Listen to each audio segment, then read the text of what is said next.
Hello Windows Universe. In this video we will look at how to transfer your Facebook photos to Dropbox or other cloud services. For a more in-depth look, we will link an article in the description down below. From Facebook, click on the Account dropdown, then go to Settings and Privacy. From there, click on Settings. You want to go to Your Facebook Information. Then click on Transfer a copy of your photos or videos. Click View. Next, you'll be asked to choose a destination. I'm clicking on Google Photos. Now, you have the choice where you can either move all of your photos at once or all of your videos at once. Click Next.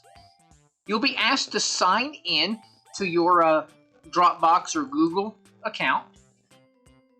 Once that's done, you just click on Confirm Transfer. Depending on the number of photos that you have, the transfer could take a while, so you'll have to be patient.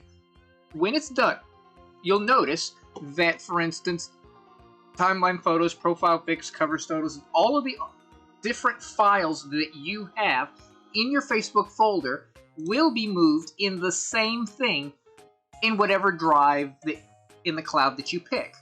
If you decide later on to do this again, Facebook will transfer all of the photos, even the ones that you have already transferred, again. For more helpful tips to maximize your Windows experience, go to our website, thewindowsclub.com. Give this video a thumbs up and subscribe to our channel where we are always adding new content to make your digital universe a little bit easier. Thanks for watching and have a great day.